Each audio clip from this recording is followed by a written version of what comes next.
Sound is in. And yep, we're good. Okay. Shall we begin? Yeah. Okay. Uh, hey everyone. This is episode 4 of the Artefact Podcast of the Artefact Podcast. And this time around we are doing a recording. The reason is because time is pretty tight for us, and the guest today is more comfortable with a recording. Um, Today we have Gabriel Tanko to come and join us. He is Hey guys. a concept artist and a co-founder of a game studio. So perhaps you can you can have an introduction of yourself. Yeah. Hey guys. Hey James. Hey Tim. First of all, I would like to thank you for inviting me in this podcast. I don't have that much experience like you guys have, but I hope I can share something useful for the community. So about me, I'm 32 years old. I grew up in Arad. I'm from Romania. It's near the border of Hungary. Now I live in Cluj-Napoca. It's in Transylvania, where we have a lot of vampires and castles. So we have heard. About my yeah, it's a really good place. About me, I started working as a graphic designer while doing the college and switched to art career because I didn't really like doing that much logos and branding. But even though it helped me on the journey, I started working in 2013 as a 2D game artist at Gameloft in Cluj. I was doing concept art, illustration, and UI for mobile games. It was a really good launching platform for me because I've learned so many things, especially from my lead Cosmin Podar, who really took his time to teach me all uh, his knowledge. And Mhm. you should check out his portfolio. After 3 years, I went indie. I wanted to start working on more passionate projects and decided to start to go on local game jams and meet passionate people that work in game development and who want to make really awesome video games. I was tired a bit of corporate culture. I wanted to try something different. So a friend of mine told me that there's a good game jam coming up. I met with some people and we did the game in 72 hours. This game was really good, and I became really good friends with these guys who I still work today. So Awesome. this is yeah, it was going really good. It had a bit of local success, and we launched it on all platforms. It's called Robo Revenge Squad. And after some time, we started doing some outsourcing studios to fund our next passion project. Started pitching to a lot of studios, to even Ubisoft, Tencent, and now we're working on a mobile game. It's a multiplayer top-down shooter. It's called Cantina Royale. It's still in soft launch, but it's already launched on iOS and Google Store. So yeah, meanwhile I was doing outsourcing and a lot of freelance. Now I started working with Magic the Gathering, worked on various projects, and yeah, now this is where I am now. Cool. Excited to be here. Yeah. Yeah. And how long did you spend your time in Gameloft, and then how much time have you been contributing to your studio now? So I was working at Game for 3 years. Or I think right when I was 3 years at Game I left, but it was almost due to because I was starting working on the indie game and it was conflicting with the business. I signed an NDA and stuff like that, and the studio manager said you cannot do both, especially that your game becomes very popular. And then I had to quit Gameloft and start pursuing my dream. Yeah, and this is when? This was in 2016, I think. Yeah, so 7 years now. Hmm. 7 years ago, yeah. And I started working with these guys with the Rikodu, and this year I made 7 years with them. Yeah, I'm the art director there, and it's going good. Awesome. That's great to hear. Um, and let's say with your journey, right? Like how long did you guys take to scale? And well, first off, how many people do you have in your studio from the get-go? And then how far have you guys progressed and scaled up? So when we first started, we were four guys, sometimes five, because they were keep coming and going. Most of us worked from home. It was only me and Alex, my colleague, when we first get to physically work in the studio. And after that, more people joined. Just now, last year, we scaled up to 18 people. We have a lot of people from Ukraine, from Hungary, from Turkey. So it's an international uh, studio, but we're still based in Cluj-Napoca.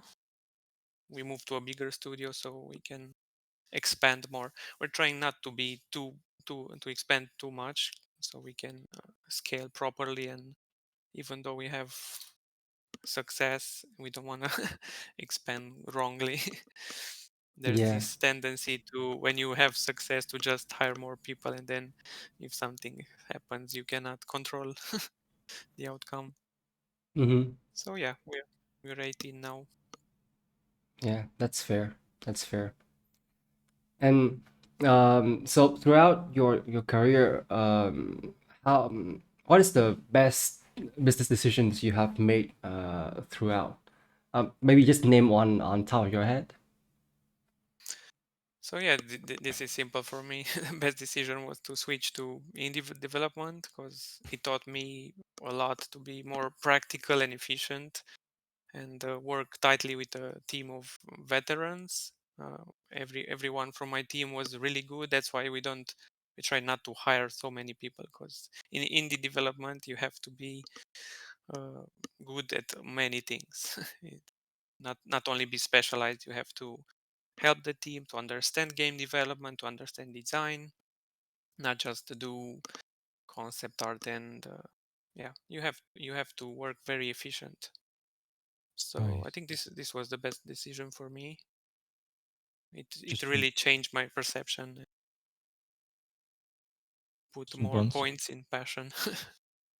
to bounce off what you said, to get back at the start of your studio, how did you find and how did you convince the initial person to make a studio with you and to start working with you on that project?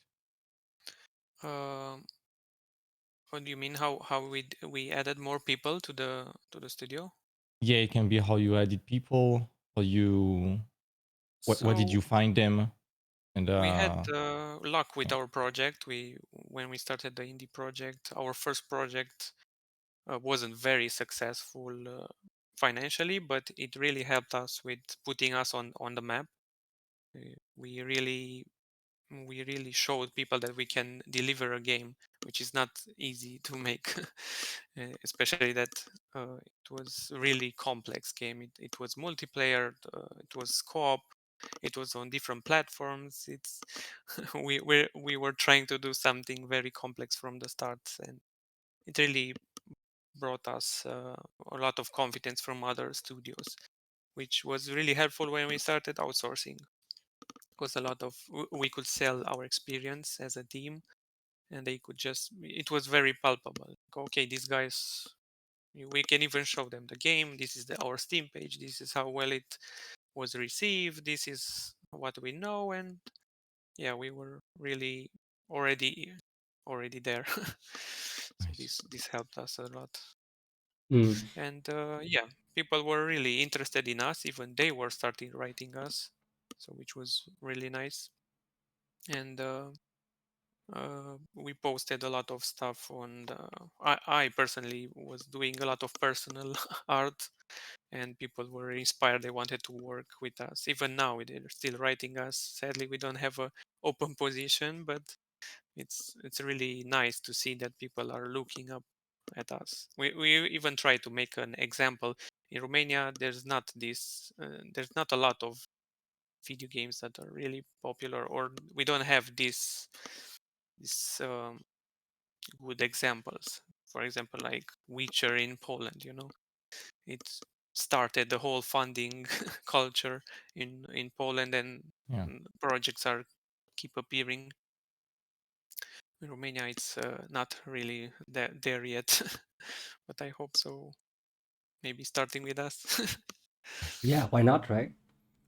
Yeah.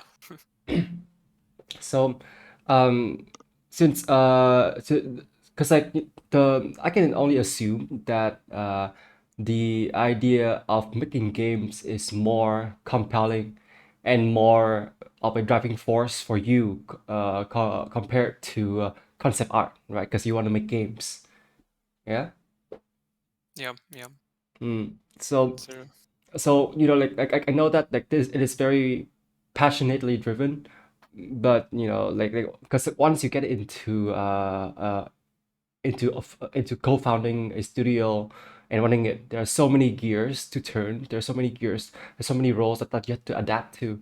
So as a concept artist moving into game dev more in depth, what are the changes that you had to take on in order uh, to make the studio run efficiently over the years? So when you work in game development, and especially in indie, you really feel like you like you said, you're a bigger cog in the system. You feel like your decisions are more impactful rather than like being a small guy doing some concepts for a big studio. Your voice is more powerful and heard by all the teammates. So this helps a lot, like take more responsibility and into everything you do. You get to do more stuff that you normally don't, even like learn team management and agile stuff for task management, and you have to learn how to estimate properly your tasks. Everybody depends on you. This is really important. At the beginning, you're trying to brag like, okay, I can do this faster than you tell me, but that's not really good. You have to promise less and deliver more always. So Mm, yeah, this it's almost like a managerial branch you have to learn, mm, especially when you're going in the direction of to be an art director. You have to learn a lot other skills than just drawing good and showing good concepts. It's a different mm. mentality. Yeah, So that's yeah. yeah. And since you are quite you quite in sync with the industry through your game studio, what is your general speculation of the game industry in recent years, from indie to mobile games to AAA? So now, yeah, now with all these layoffs and everything is a bit, I don't know. The market is taking a turn. I think the companies are trying to readapt to the marketing conditions. The It's a period of like going back to the drawing board for them. Yeah, everything is going smaller in scale. Fundings are very low at this moment, even for us. When we started pitching for the next game, we were doing brainstorms. We took 6 months to develop a prototype, and we started to write people who we met at conferences with our other games, and they said, okay, we want to see more. We want to see more from you in order to have uh, more trust that you can deliver, but still they wouldn't pay us. So it was a bit tricky, like, okay, we can show you, but you have to pay us, or at least have some milestones. Even Ubisoft, like, okay, we were in good talks with them, and we were showing the pitch, we were showing progress, but they said, okay, we want to see more and more and more, but still no money to to fund. So that's why we had to go outsourcing to balance our income and do the same.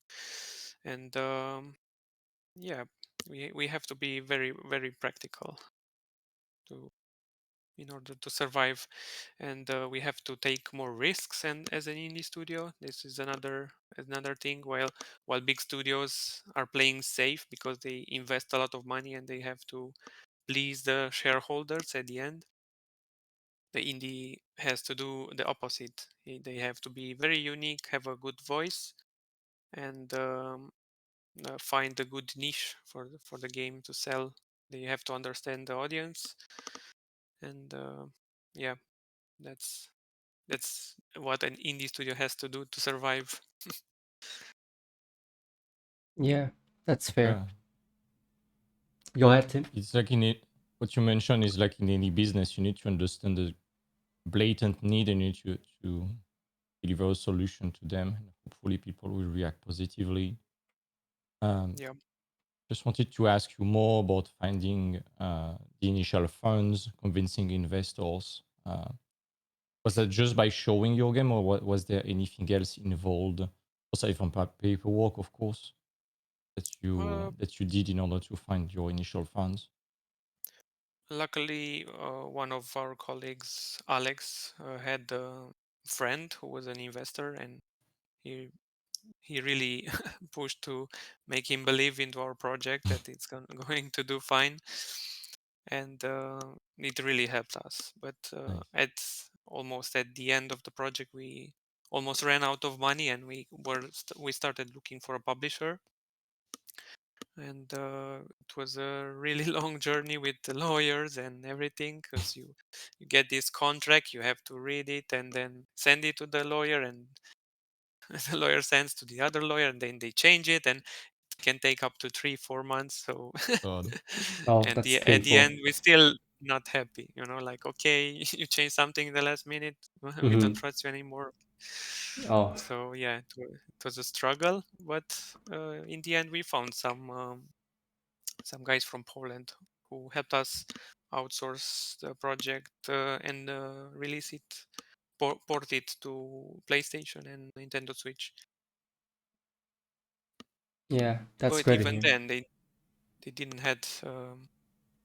It took a lot of time. Yeah, it's really hard to find a publisher, and you have to not only find a publisher but find a partner, because you have to be able to communicate openly with him, and they have to understand what your game is, and what's the audience, and how they can sell it. Mm, Most of them don't. They only work on the sales, or they don't help you with QA or marketing. So it's a bit hard. You need to put extra effort from your side, but at the same time you have to develop your game, which can be really tricky. yeah.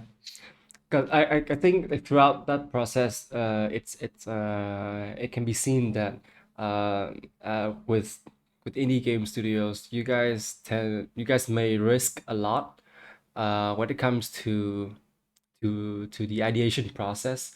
Perhaps you guys can be very detailed with the idea, and then you go pitch it, and they want more, so you pitch more, so it's more and more detailed, and then they may say no, and they may take your idea to some other game studio to maybe rework it and make it better, make it work, right? So what is the Yeah. compromise here that you guys take when it comes to pitching?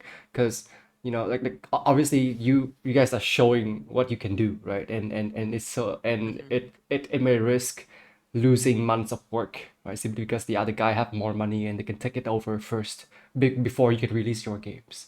What's the compromise here? So yeah, the main risk is losing time, and with time comes money. So yeah, you have to really believe in the project's future if you want to invest that much time, and even then it might not work. So this is the risky business indie go to indie studios go to, because you might pour a lot of years into one game and it might not be successful. So you have to it's really hard because you can there's no way to test the concept. Like, for example, you do uh, before there was Steam concept page, where you just made a Steam page with a prototype or a concept game and people would just vote it, and you would know, like, okay, this is good, it was green light by Steam, and okay, we know we're gonna get some wish lists and people are gonna buy this or enjoy it. But now in these days, Steam is just you get to put it out there and it's luck, you don't you need a lot of marketing to sell the game, and it's just you don't have enough exposure, maybe even if the game is good, or maybe you have exposure but the game is not right. So that's why a lot of studios go with early access first. It's a easy way to just put it out there and people interact with it and give you honest feedback or even contribute to the game, and then you also gain some financial aid from this because it helps you with the project. It's Mm. also almost like crowdfunding it, but it's more involved with the game. They understand it's not the final product and Mm. it's work in progress, but by doing it from 0 to 100% without any help, it's really difficult. Mm. You really Yeah. know what you need to do, So so or have a so publisher from the start. yeah. That's also So yeah, so the like one of the strategy that I'm hearing is that you guys create like the proof of concept, and that proof of concept it's sellable on yeah, platforms, and you guys use that as evidence to keep on pushing the production and asking money from investors and publishers, right? Like, hey, this we have done yeah, this. This is proof of the work that it can work, yeah, that it can make the money. So fund us so that we can push forth, so that we can make an expansion of that. Is that correct? yeah. It's Mm. like it's a vertical slice of the project, so it's almost all the features, but not very complex, because Mm. we want to show, okay, you can do this and this and this in the game, but it's not the final art. It's not all the content yet, but it's coming soon, and with your money, we can deliver more. Mm. Yeah, that's how it works. Cool. Cool. Um, so because we have discussed before, I know that uh, at times when the studio require funding, you guys could do outsourcing, right? So how do you guys balance outsourcing with studio projects, at least from your perspective as a concept artist and an art director? So yeah, we were lucky to be in a state with our game where there was only development needed, like programming side. Art was almost ready because art is done almost at the beginning of a project, and us artists were free to work on outsourcing and support the development of the game. That's how we did. Uh, uh, our colleague Alex was managing the clients. He was talking with them and trying to lock as many projects as he can for us to work, and uh, that's how we handle it. And us artists worked on those other games, and those money were used for more game development. Mm. But yeah, if you don't have this luck to have like a big client, so that they give you multiple projects continuously, it can be very tiring because you have to be on the look all the Mm. time. Mm. Even while you lock a client, you need to look for more and look for more, and that will just steal from the time that you Mm. could work on your game. Other studios, they just put a break, take a pause on from the project, and they all jump on a different project. We also did that, but that will just stall the progress of the game. There were some projects for outsourcing that we needed the entire team, and that will be more beneficial for the team because it's more money. We sell our team as a development, and we solve everything. Like, okay, you give us this idea, we do the entire game from art to finish. Mm. And yeah, it's good to have a team to sell it like that. I assume And it might be as you say, it's a tough balance, especially because even when you're outsourcing art, you can hardly scale the revenue that you get compared to the amount of work that you do. Even if you have more people, you can slightly scale it, hopefully. yeah, because But it's on yeah. two branches. Yeah, it's always the problem that we tend to realize at some point doing art is that when you do an artwork, you cannot outsource it and sell it to like 50 different clients at the same time. In some way, you always eat what you kill, and Yeah, that's when it leads pretty much everyone that we talk to or that we know to eventually start creating other product and explore other ventures in the art field to partially solve that problem generally. yeah. It's really hard to do both with the same people Yeah. at the same time. It's Oh very yeah. tiring. So you need either to take breaks or just hire more people that will take on outsourcing or work Mm. on the main project. Mm. Yeah, Yeah, like a I lot of indie developers struggle with this yeah, I have heard because you stories of let's say artists taking on like 5 jobs to the max, right? Like working in tandem. Wow. It's so close to impossible. yeah At least in my personal experience, taking on two is already like extremely straining, especially when it comes to AAA works. So yeah so in order to balance the outsourcing and your own studio projects, like even having like trying to take on two different mindsets, uh, like within 1 week, it's already draining, right? Like it's yeah really tough to manage. yeah. You need a really good plan, and otherwise it can get you very demoralized, and you will burn like a matchstick. Yeah. Yeah. Man, it's so like since you are taking on multiple roles in a game studio, like I suppose you're still quite connected to the concept art community, right? So as a concept artist and a game dev, what are your concerns when it comes to today's art scene? Uh, hmm.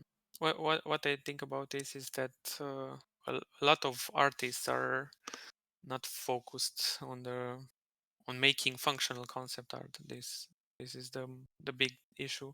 They get inspired too much by shiny concept arts they see on ArtStation, and this is not what studios look.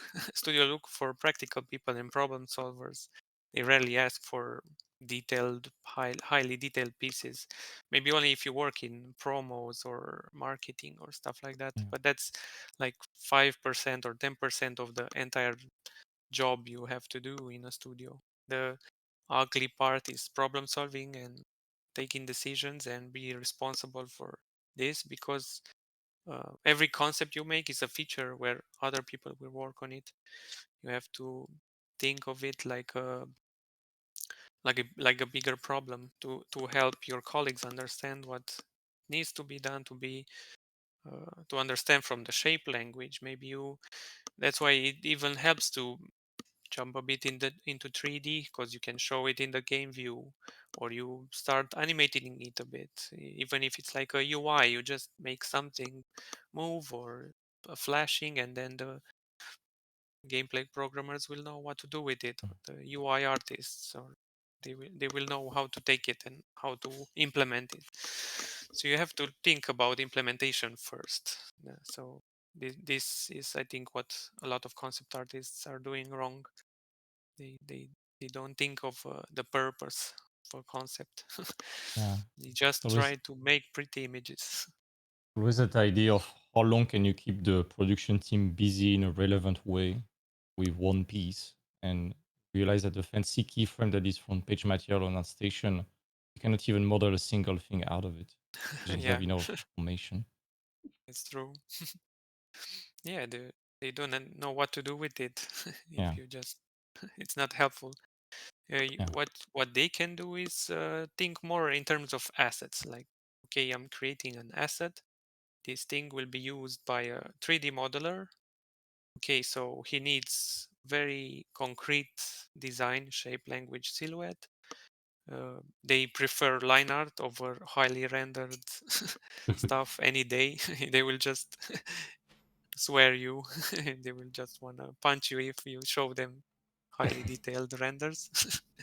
But if you start modeling it, you can just pass it on to a 3D modeler and they will just pick it up from there. You already solved the camera problem. They will know, okay, these proportions will look good, the detail density is well with this image, and they will just, it's a good base to start working on. I work like this with my colleagues. I do a sketch, then I moved into Blender, do some 3D models, very high poly, non very non-technical, and then I just pass it to Dragos, who's one of our 3D modelers, and it helps him because it's already made to scale. I already tested in Unity. He knows that, okay, this was tested. I provided screenshots. You can just take that FBX object from there and do a low poly on it, and then bake it and texture it, and it will look fine in the end. Mm. It's not it won't leave any guessing for this. Yeah, I like for me in a AAA game process. Of course, these days people use 3D, but that shouldn't stop us from using 2D to solve problems, right? Yeah, At least for me, the idea is that like I'll start sketching in 2D, going into 3D, model it out roughly, try to see the scale, try to see the proportion, and then just screenshot the 3D, bring it back to 2D, sketch over it again, yeah, try to figure it out, Yeah. right? back and forth. Yeah, just back It's a and lot of back and forth. forth indeed. Yeah, Yeah, yeah. because it can become very stiff if you jump too fast into 3D and you just leave it like that. Mm, You need to pay more attention to details and mm, right. make it more make it better. Yeah. That's exactly what we realized a few days ago with the students again. A lot of them, especially those who are doing environment, they were only working 3D photo bashing realistic stuff. Hmm. We just told them, hey, do a crappy line work. Even if you are bad at it, it will still be more valuable than a 3D sketch. And Yeah. they force themselves to do that, and their props, they are amazing. And they finally started doing that back and forth rather than thinking I need to do everything in 3D, then move to Photoshop. Yeah. And they were starting to think in terms of storytelling, the anecdote you can put in your assets, rather than designing just a bench for a city. They design a bit of the things that are on the bench and around it to give it more context and more anecdote. Maybe you put a stray cat underneath. It can spark the imagination of the producer to add that in the game because it's populating something in the background. And again, the more you can keep the team busy and give them ideas for free, the better it is. Yeah. It's also very good to expand one's an art director's vision, because Mm-hmm. they see like they have this like cone of vision, Yeah. but sometimes it's just this, and a concept artist role is to expand it. Maybe you don't entirely hit the cone of his vision, but maybe you hit on the exterior and it will just expand his vision. Yeah. Okay, you provided this, maybe this could go in the game, we can create on that, and it will just Mm, expand the shape of the game and everything. Some happy accident. Yeah, yeah, you yeah. just, because you don't always need to be in that limit, Yeah. you have to push it a bit. Mm, Yeah. yeah. And I think along that I can only assume that since your team consists of veterans and seniors, and you guys should have less of an art testing process compared to many studios out there. But let's say that if you guys do conduct art tests, what are the kind of criteria that you will get into? So we hired a junior, I think it was 2 years ago, almost 2 years ago, and our artist was just some something from the game. We just gave him, okay, you work on this, we see how you handle it, and we'll see if it's good, then you're all good. So we're trying to be very practical, not waste people's time. But Mm, what's most important is that he's responsible, and um, he's good with estimations, and not only technical, because technical is really easy to teach and learn, but only like how he is as a person, because that thing you cannot teach. If he's not very serious, or he doesn't take his job serious, then yeah. So we don't have art tests for people. We just give them. I think a lot of studios do this. I think even One Pixel Brush, no, they were saying that okay, this project is you can do it. Okay, you're hired, because this is actually what you have to do. They mm, just put you on the project. yeah, So I think it's very practical. mm, that's fair. So yeah, we look more into the person than into the technical side.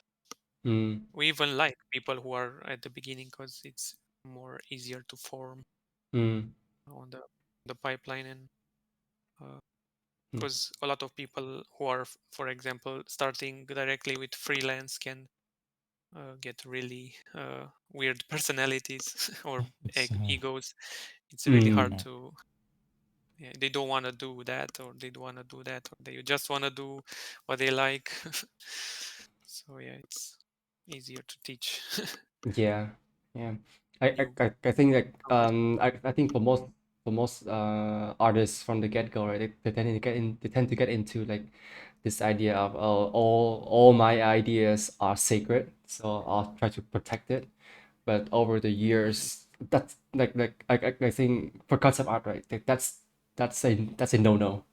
Because we Yeah, because perhaps we can do a bunch of concept art for half a year, and the up top guys will say, like, hey guys, it's not working, we gotta revamp, so we're gonna crash, yeah, we're gonna remove all of those things and redo it. And it did happen to me once or twice. and um hmm, and the idea is to be still when it comes to such situations. Just keep calm and like, okay, are we still aligned with are the contracts still aligned with these changes? If yes, and you're comfortable with it, then you push forth. If not, you raise your you voice up so that people know, and you can either get out out their way, if need be. Otherwise, there's there's no chance for ego when it comes yeah. You have to to working swallow in your games. ego. Yeah, Yeah, yeah. Um, it's like and you have to be yep, excited because yeah. You have you're to in love kill with your the process. babies. Yeah, yeah, yeah. It's a iterative job. So. Mm, But if you're in love with the process, you don't care that much of the result. It doesn't affect you that much. Okay, yeah, you want that scratch? Hooray! More work for me, because you get to do what you love. If you are in that thinking process, it won't affect you that much. mm. Yeah, I think falling You're in being love. paid. Yeah, I think falling in love with different perspectives when it comes to work also helps. Like for me, like let's say that when it comes to, like, if I'm desperate with money, I don't get to question the kind of work that I can take on most of the time. So like let's say that if I don't like the genre, or I don't like the narrative, but the design thinking process is really cool, or it's very challenging, like I'll try to fall in love with that, and then keep on pushing, right? Rather Yeah, yeah, than being extremely picky to the extent that you just cannot work with anyone. Yeah, you can find stuff to learn in everything if you want to. Mm, Like you said, okay, I like designing this thing. Maybe I don't like the this and this, but I can extract something that I might use it later. Yeah. mm, yeah. That's true. Well, let's say with outsourcing, right? Recently, you got featured on iMac. Yeah.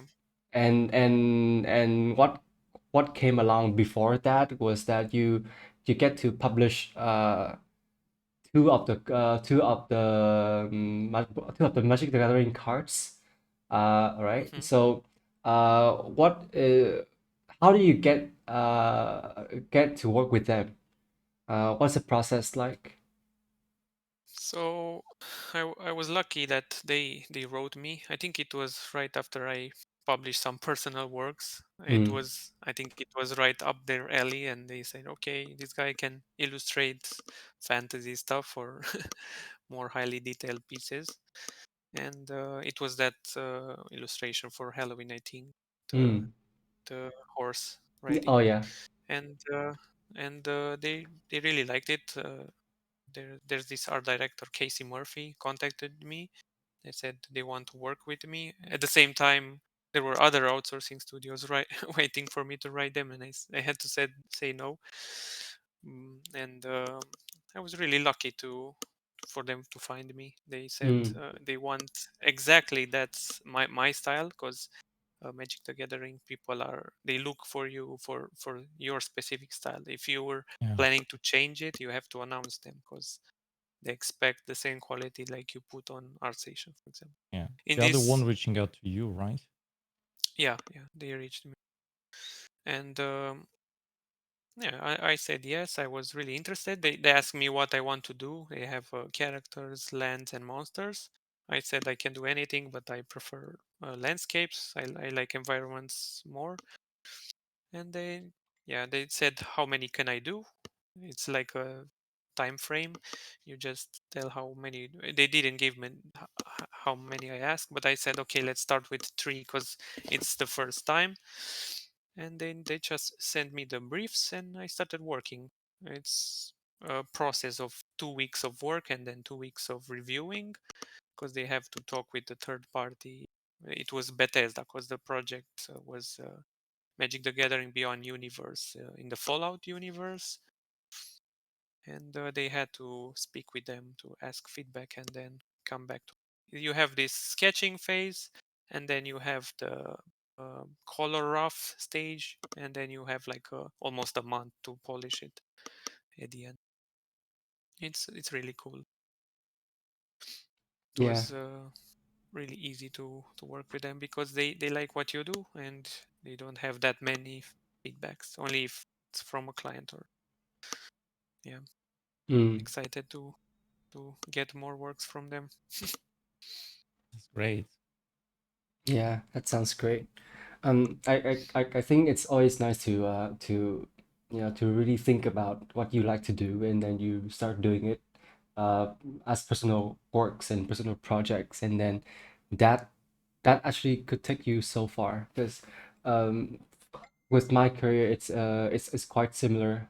The majority of the things that you get to see on my portfolio or anywhere online, it's just my work. And because I want to project that I want to work on these things. I'm really good at these things. So just focus on those instead of giving me some random stuff that you guys think that I'll be capable of. How about just be straightforward with that as possible, right? In the portfolio creation, Yeah, and then people will know, right? just post what you want to work on, something Yeah. like that, Mm, Yeah. because you yeah. will be picked for that. And if it's your passion, it's very easy for you. It just comes easily. That's Mm, true. yeah. Well, It's a good advice for even for other artists, because art directors also look on the originality side, 100%. because they want to see what your mind thinks. Like, it's not only the technical skill. It's like, mm, okay, can this guy come up with new ideas? Or something new, not just rebounds of a project. It's exactly what we said last time with that ArtStation meta content, like, oh, another fan art or Last of Us, another God of War inspired thing, or there's that new project, let's do a fan art of that. And eventually you look like a clone of a clone of a clone of dozens of other artists, and it's not what they want. Yeah, Yeah. because you will be working on new IPs and you have to Mm. bring new ideas on the table. Yeah. Something new, something never before seen. Yeah. You Mm. have to be able to provide that. Mm. Yeah, like I think with let's say that for an artist who don't take on any specific style, right? Like the tendency is that they will lean into design and say that if you have to lean into design to support yourself as a concept artist, then you have to take every chance to show that off, right? Like show off that you can design rather than show off that you can put kit bash piece into certain places, right? Like for sure Yeah, people can use kit bash, but if they cannot convey originality or a sense of design through through that piece of kit bash, like if they don't modify it enough, they don't give it a new take, it's gonna be so hard to just get the right jobs, because at times yeah, people see, like, I think uh having polished pieces sometimes may not be the main issue, because these days the majority of us use 3D, right?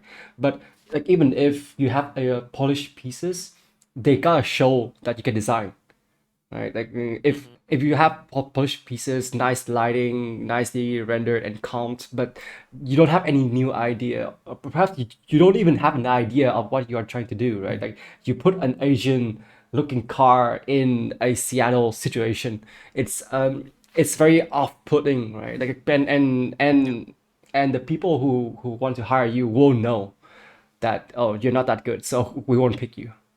So yeah. mm, That's really true. You have to be able to come up with new ideas, and yeah, that's true. yeah.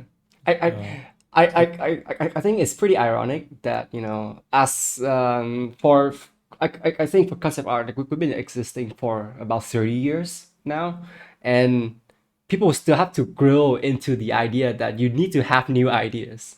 You need to be able to Yeah, design, right? It's so ironic. That's a premise of our job, and we still have to press upon it. it's funny I think. because, Yeah, like, sorry. no, go on, Gabriel. Uh, yeah, like we said last time, it's really important that they consume new stuff, not the same stuff they see in movies or art station. They need something more exotic that has never been seen.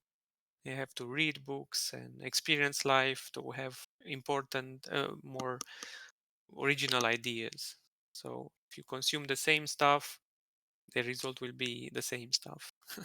Mm, So that's and another problem is that a lot of rookie artists focus on polishing things rather than having a strong design base. It's like they're trying to show off so hard their technical skills because that's how it is. In the beginning, you focus on your technical skills. You're trying to draw well, fix perspective, do a good anatomy, and you're trying to put all these things into one, and it's gonna explode there.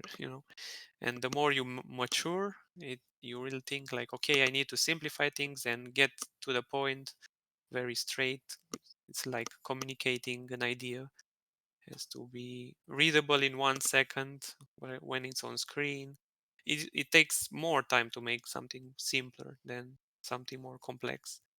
And yeah, when somebody takes kit bashes and just makes a scene, it won't solve any problem. It will only look shiny and nice and polished and rendered. But yeah, it's a trap. It's a trap yeah, because clients don't look for that. yeah. It's quite ironic, I think, because the job as a concept artist is to solve a lot of problems, and we cannot problem solve what the industry wants generally when we start. This is Yeah, crazy. only thinking about the visuals, as I say, and we that's something I see all the time. I know that artists tend to be very allergic to marketing and sales process, and that's the very thing they need to understand if they want to succeed. Uh, Not like sell me this pen just like the Wolf of Wall Street, of course, but more what is a product? What is the goal of a product? This is to solve a specific set of problems. And how do you translate that to your own job? What does the industry want? And how do you prove to them that you can solve their needs? And Yeah. also, they cannot even understand the law of offer and demand. Like, if everyone is doing 3D, by definition, it's becoming less valuable. And back in 2016, when 3D and photo bashing were still brand new, you could get away with somewhat bad design and extremely good technique because it was hard to achieve at the time and it was precious. You could get away with that. But today, technique is so accessible. You press a button and you get photorealistic render in real time in Unreal. Even you type something and you get a fancy picture in Mid-Journey. That it shows that technique is becoming less and less valuable, and it shows that those ideas, and back to that idea of just drawing sometimes, it's becoming more and more valuable. There was a moment where drawing, it has never been not valuable, but it was looking less valuable for a lot of people. When, especially when Pixel Brush went viral at the beginning, everyone started using 3D. And now it seems that there is this kind of return to just back to the basics, back to drawing, because you can get so much faster than anything done in 3D with a simple sketch if you do it properly, and it's enough. You don't need photorealistic render for everything. The 3D artists, they are smart, they can interpret that, they just need to reference for the material and they can put it photorealistically if they want. And nobody talks about that. Yeah. Mm. Yeah. In these times where it's so easy to achieve something very polished, Yeah, it's more important to focus on the story and idea, yeah, Mm. 100%. because that's what resonates with people. Yeah. If you just throw something there and it it's just alienating, or it's just a mumble of ideas, it Mm. Mm. won't have that effect that you want. Mm. Uh, in And as you mature, you always think that what do I want to say with this? At the beginning, you just want to create pretty images, but Yeah, the more you evolve as an artist, the more you will want to have something to say. yeah, So that's important. Mm. 100%. I think I can quote in Mikake on this. He compared artists to singers. Like singers like have great voices, but they need the right song to sing. They need to understand Yeah, the narrative. They need to understand what they're singing about. Uh, so the the technical after all, the majority of the technical aspect of concept art is like a language, right? But the way you speak that language is what matters.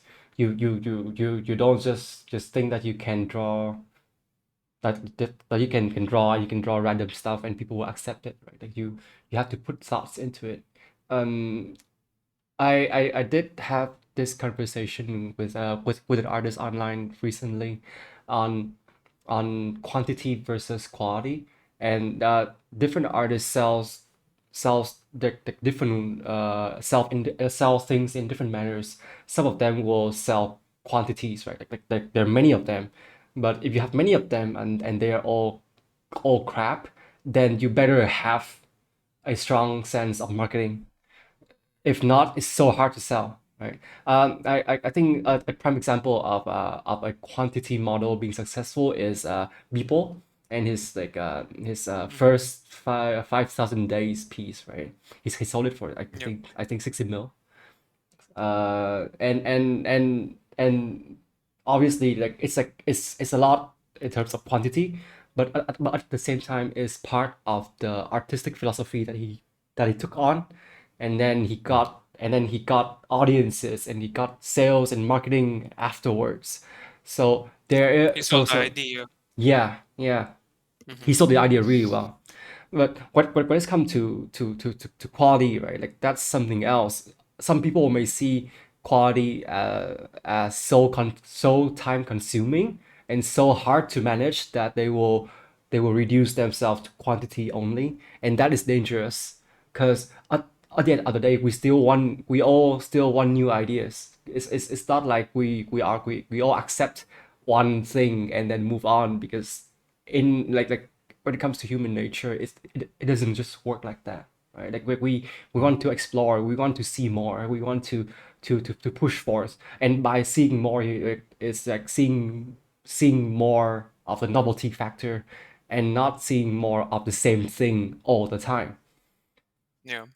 There was this saying like, eat good food to have good shit. Something like this.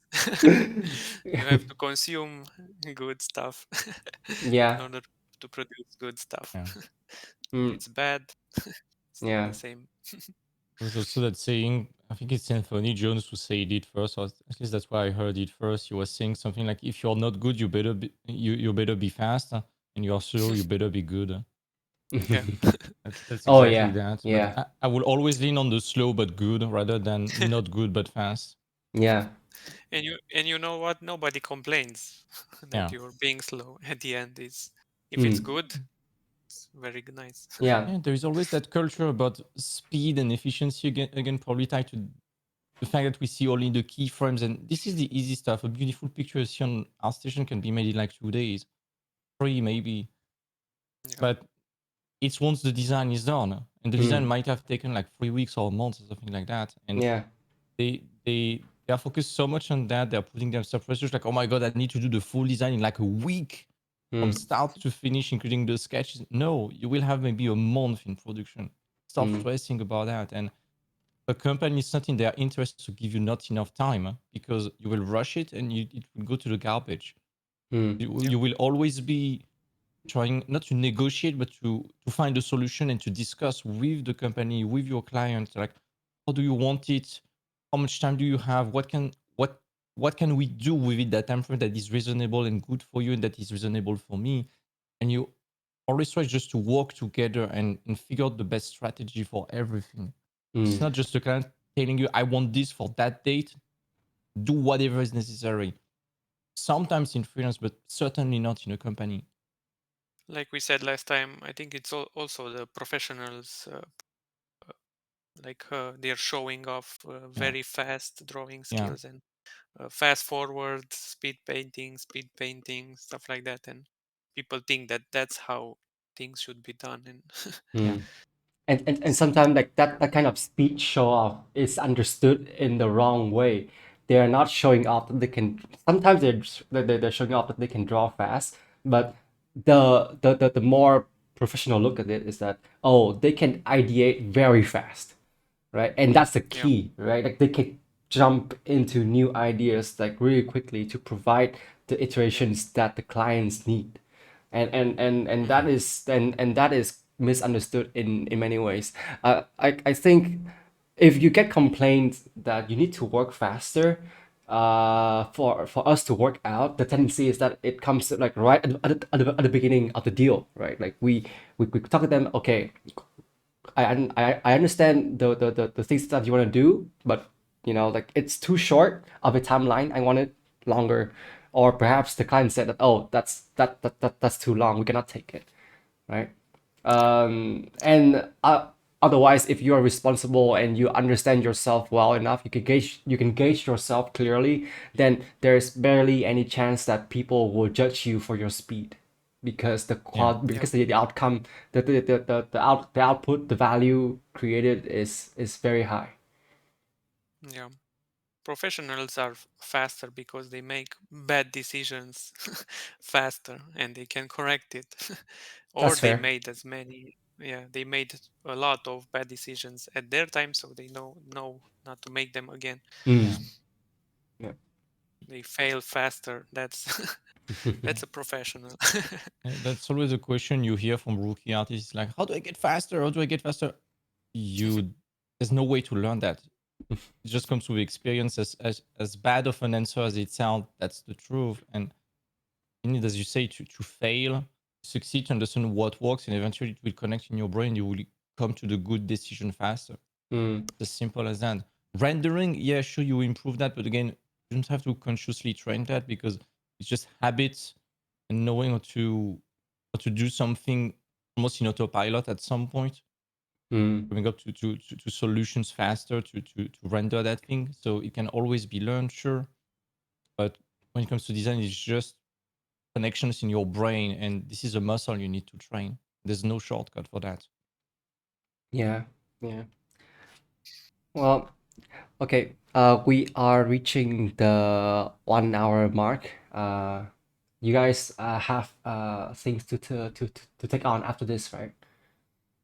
Okay. Yep. So I'm gonna pose my last question for you, Gabriel. When it comes to all the game IPs out there, what are the ones that you are really interested in and why? Oh, that's a tough question. uh, well, if it's a game medium, I really like games that really emphasize game design, and they for example, I really like the Zelda games. They really innovate in game designs. They're really fun. They don't hold your hand that Mm, much. They just give you the tools, and you can be creative. And these games are really powerful for me, where they just leave you to your imagination and create more stuff. Games as a tool, mm. sandboxes, and yeah, uh, art.